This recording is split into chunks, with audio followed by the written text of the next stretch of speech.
Enrichment, Zen Friends! We are going to talk about lizard enrichment. Our top lizard enrichment items are, and we'll see if we can recreate one of them. And we're even going to have a couple special guests chatting with us.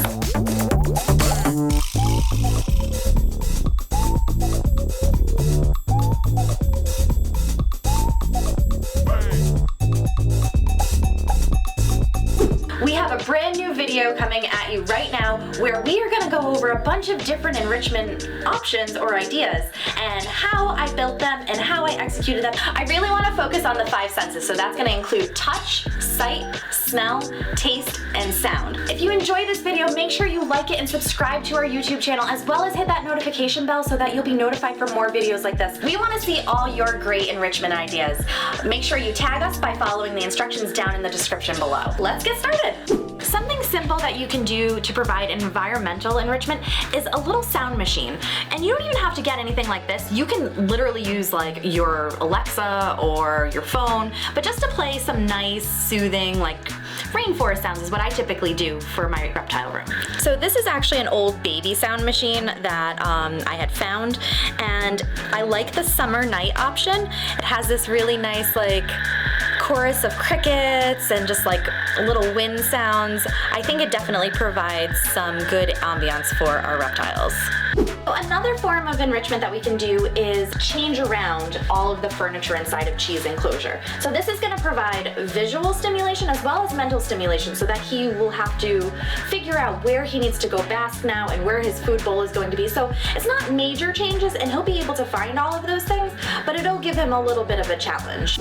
So what I'm doing is I'm taking out all of Chi's different logs and branches, his Zen cave, and I'm just going to put them in new spots. So that's going to give him mental stimulation because he's going to have to figure out where everything is, and it's also maybe going to provide a little bit more exercise because he's not going to be used to the same ways that he was climbing previously. So this is definitely going to hit on our environmental enrichment and also provide visual enrichment because it is a change to his environment. Chi got a little stuck in my hair while I was going through his enclosure, so I needed a little bit of assistance getting him back out. After we rearranged everything, we put him back into his enclosure, and he seems to really enjoy the new placement of this cork round. He's been laying on it and basking up, so I think we did good. Like we did with Chi's enclosure, we also wanted to provide some environmental enrichment for our crested gecko, Bert. So she had a fully planted out enclosure. Unfortunately, some of her plants had died, so this was a great opportunity to come in with some new species of plants and really fill it out. I can't wait until this all flourishes and grows throughout the entire enclosure for her. I have Em from Emzotic here, and we are going to talk about lizard enrichment. And I want to ask her what her top lizard enrichment items are, and we'll see if we can recreate one of them. So what do you got for me, Em? The first one that I'm really interested in doing for my snakes is a kind of like a jungle gym-esque snake backboard. So the way that I would achieve this is getting like some wood, some safe wood from the Home Depot store, and then just getting some pegs, almost if you think like little cylindrical round pegs, and really securing those down at different lengths. And that way the snake is actually able to kind of slither up and through in different ways up that board, and I think that would be really great for semi-arboreal and arboreal species of snake, because it's like one continuous climbing motion for them, and they'd even be able to do figure eights, and it's super safe as well because they wouldn't be able to like fall off of the perches. They're all very much flat against the board, as opposed to say a long sort of like a long stick or a long branch that they might fall off of. So this gives them a lot of support and a lot of ability to climb. Wonderful. I love that. I'm really excited. This is something that I want to build for both Chip, our ball python, and Phoenix, our corn snake. I think both of them will utilize it very well, so that is definitely something that I cannot wait to make. I can't wait to see how Chip and Phoenix react to those. I'm gonna go out on a limb and say that as a corn snake, they're actually pretty semi-arboreal. I would say that that's gonna be some really interesting for. Wish me luck. I'm gonna make it. I'm gonna go do that right now. I'll do that. So the next thing that I wanted to do to provide physical enrichment as well as environmental enrichment is to create a snake jungle gym or a snake tactile board. So basically what I'm doing is I took a PVC panel from one of our spare enclosures, and I am measuring out where I'm going to drill some holes where I will attach some PVC piping that I will then cover in different items to give it different textures so that when our snakes climb on top of it, they'll be able to feel all those different things. So I'm using things like shelf liner, a foam paint roller, some netting, and just different textures for them to feel. I even put some rope on the top one. This was very simple to do. You just need a 1-inch drill bit, 1-inch PVC pipes, some PVC glue, and some couplings to attach the PVC pipe to the back side of your board. So as you can see in this clip, we have put our ball python Chip up on top, and he is exploring all over. And we also tried this with our Brazilian rainbow boa Minnie. She seemed to be more sleepy. Considering she's a nocturnal animal, I wasn't so surprised that she did not do as much climbing. So what else do you have? Do you have something for a lizard that I might be able to try? Yes. So I'm thinking, because obviously I have a lot of crested geckos here at home, something I've seen other people have tremendous success with is a wheel. And it's so interesting to see at night these crested geckos come out and actually use these wheels. Now, of course, some crested geckos do have a tail. You know, they can perform caudal autonomy where they drop their tail because they're startled. So I'm not too worried about tails getting caught with the frog butt geckos. But if you have a wheel, do make sure that it's an appropriate size so that your gecko doesn't accidentally lodge itself. There's some really good fully plastic all the way around wheels without the partitions in the middle where they might be able to get their feet stuck. So I would definitely love to try a wheel. Yes, I think that is fantastic. I have also seen lots of cool videos of them online, and it's enriching for us to watch too, right? Like, I want to see it.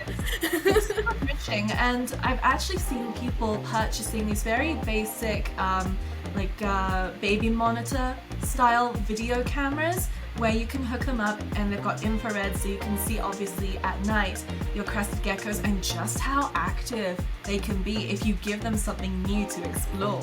Absolutely. They love it. They are looking for something to do within their enclosures. So that is a great way to introduce some exercise too, because these guys aren't going to be jumping from tree to tree like they would be doing in the wild. So any sort of extra exercise is going to be beneficial for them. Definitely. I 100% support that. I would just say maybe the first night, if you're planning to stay up late, just, monitor them and see that, crested geckos, bless them, they don't have a lot of gray matter. They might not always take to the wheel in the way that we would hope and expect them to. They might find their own innovative and not particularly safe ways of using them. So I think it's down to the individual crested gecko. Just monitor it the first couple of nights, and if you have any cause for concern, obviously take it out. But I do know a lot of people who use them with a ton of success. I think that's fantastic. I can't wait to try that, Em. I love it so much. The next sort of physical enrichment that we're providing, which does also go under environmental enrichment, is this really cool hamster wheel that we got for our geckos. So I tried it with our 2 crested geckos, our Chihuahua gecko, and our leopard gecko. It seems that Ernie, our crested gecko, seemed to enjoy it the most. Ideally, this is something that we would not be forcing our animals to do. This is something for them to do on their own terms. I introduced the wheel to all of them so that they could see what it was, how it moved. But really, what we should do is observe this via camera so that we're not stressing our animals out by watching them. So, do you have anything else for me? I do, and this was an idea I had based on trying to get certain finicky snakes to eat. So the disclaimer I'll put here is if you have an animal that has been very finicky in the past, you know, some ball pythons for example, don't try this, it might throw them off their game. But the idea is to use scenting oils. Now, if you've never heard of scenting oils, they're really useful for getting a snake. This is the primary use, getting snakes to eat prey, that it smells like what they would find in the wild while you transition them over to food that is more readily available commercially, for example, mice and rats. So a way that you can get scenting oils is through a company called Lugarti, L-U-G-A-R-T-I, Lugarti, and they have different kinds of oils like frog, different lizard species like anoles or anoles, depending on how you pronounce it. And it might be really interesting for really healthy, captive-bred, established species to just try different scenting oils in the enclosure. Like maybe you could even get pieces of cardboard, like big pieces so they can't be swallowed, and just see which ones, like in a row, produce the most interest. Yes, I love that. So I have used frog juice before for getting hognose snakes to take rodents because they, you know, in the wild love their frogs. But frogs, at least commercially available, they're mainly made out of just frog legs, so you're not getting all of that really good nutrition from them. So you use frog juice to kind of bathe your mice in so that they smell and taste just like a little froggy, and it makes your hoggy super happy. So I'm really excited to try the scenting oils though. I feel like that would be a very cool test to kind of, we could even have it determine which way the snake might follow, which scent they like most. Like, yes. Kind of like a little tunnel system or something. I know Phoenix isn't going to go off the feed. In my experience with corn snakes, especially her, they are garbage disposal, so I'm not too concerned about her being like, oh, I don't want mice anymore. So she's gonna be a good subject for this test. Definitely. And again, anybody who's looking to join in at home, you know your animals best. So if you think, oh, I don't really want to try it for my animal, that's totally fine. You can definitely come up with your own concepts. And if you have a good idea to share, feel free to drop them down below as well, because we would love to know what you're up to.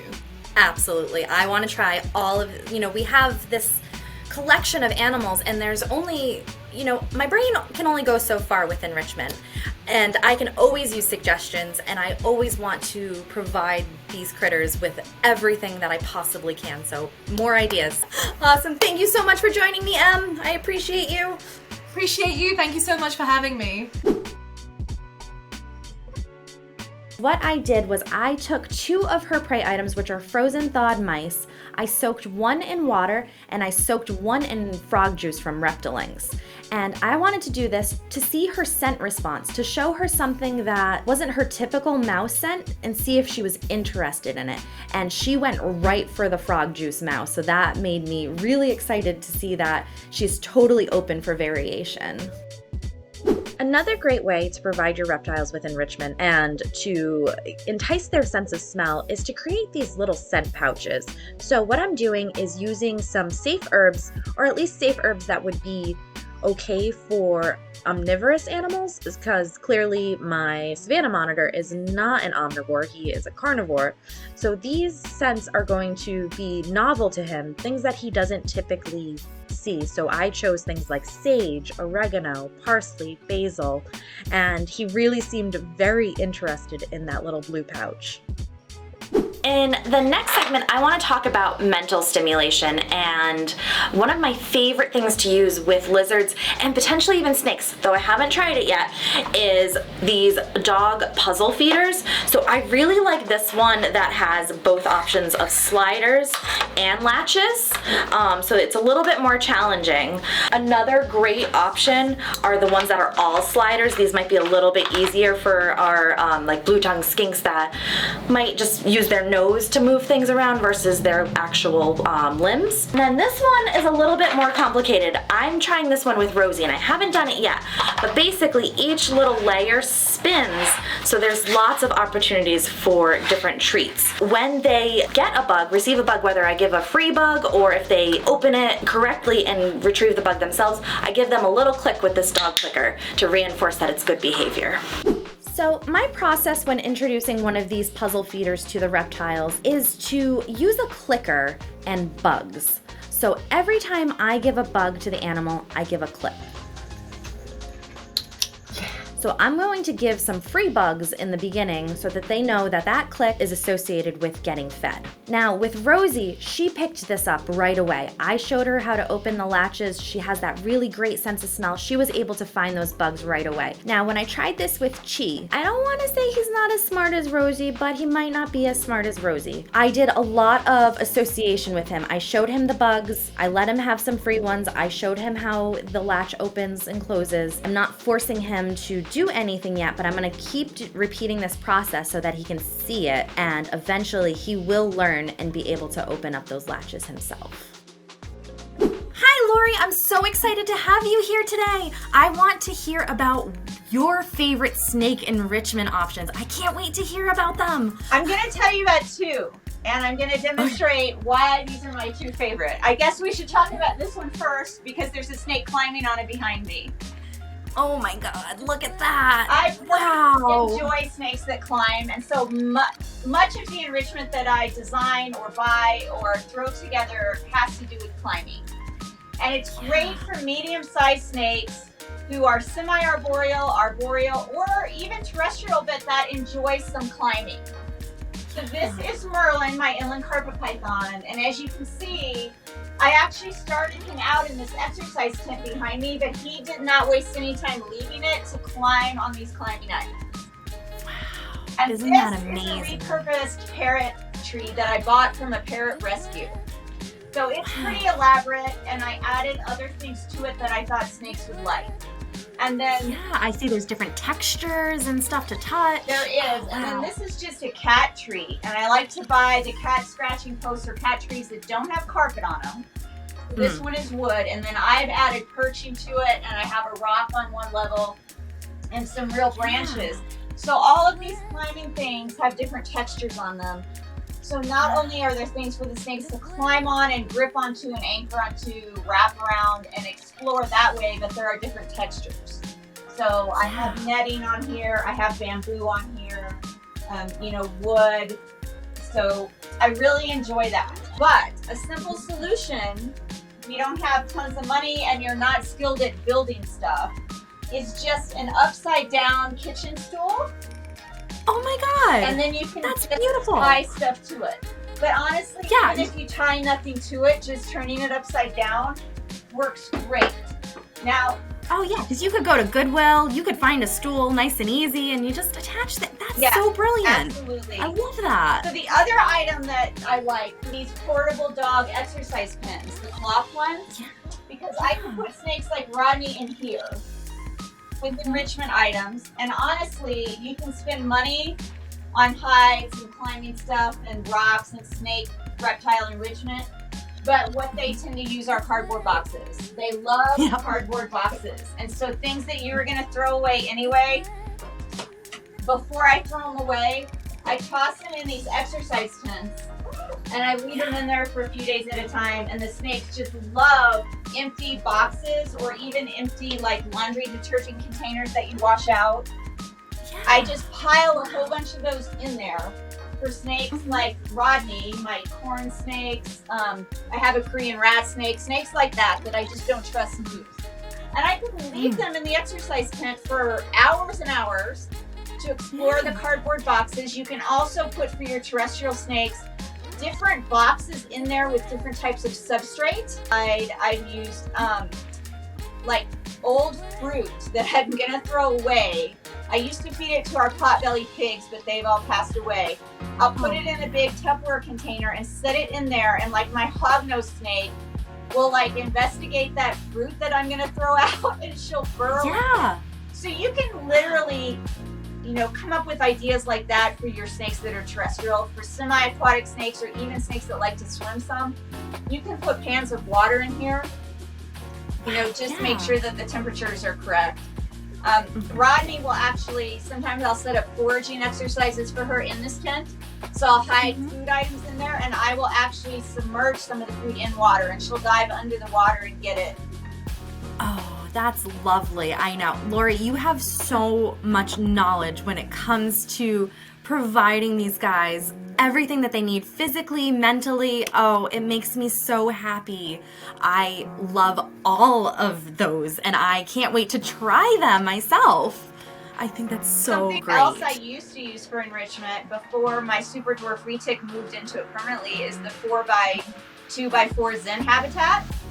Oh I yeah. had it loaded with just stuff like this, and I could put different snakes in there and close the door, and I didn't have to worry about them getting out. I love that. But I love that. my super dwarf lives in it now, so now the snakes have to use the exercise fence, and these come in different sizes. This is a small one, but I also have a huge one that's like 5 feet across and almost 4 feet tall. And you can actually put climbing items in the tent. So another thing that I've been super interested in learning about was providing different substrates just for enrichment purposes. So like just a temporary change. Do you have any thoughts on that? Yeah, I think that's an awesome idea. And I do want to mention that not every snake is going to be a good candidate for bringing out of their habitat. Substrates are another great enrichment item that you can not only put in like exercise tents and spaces, but right in the enclosure. And you can just take like empty boxes or plastic tubs, and you can fill them with varied substrates. So one tub has, maybe you decide you're going to put something the snake wouldn't normally encounter in the wild into a box and see if they choose to interact with it, like peas or carrots, or I put bananas. I've got a picture of a few of my snakes investigating a bundle of bananas and climbing all over it, you know, the unpeeled ones. So you can take substrate that's natural substrate that they would encounter in nature, and you can give them choices and see what they enjoy interacting with. But they are under captive management, so there's nothing wrong with exposing them to novel things they wouldn't necessarily encounter in the wild. I kind of wanted to try like a dry substrate. Like I wanted to, with my Kenyan sand boa, I wanted to try something like dried rice. Would that be a bad idea? No, I think it's fine. I think the important thing is make sure whatever it is not toxic to the snake. If it is absorbed, inhaled, or ingested. So do your research there.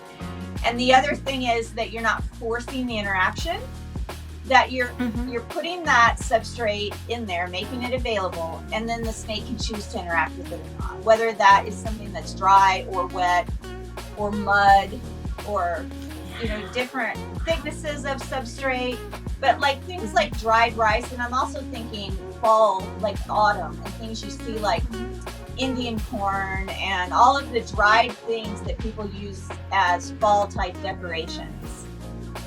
Things like that, as long as it's something that isn't toxic or harmful to the snake, you can throw in there and see if they interact with it.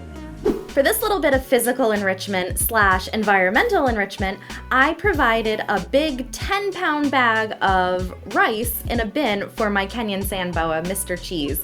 So I put him in there. He's just a little tiny noodle, and the first thing he did was bury himself right in. So I'm not going to provide him rice as his permanent substrate, but I think this is a fun little exercise that we can do for enrichment purposes.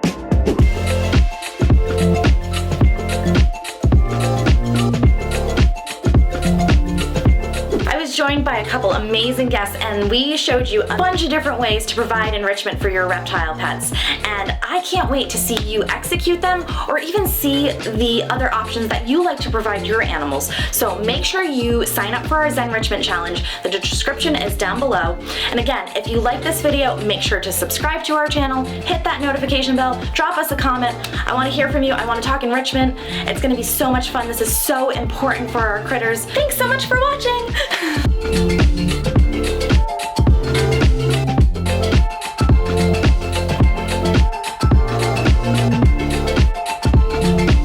She's like, I know that's where it is. What about that one? Doing so good. I'm still very proud of you.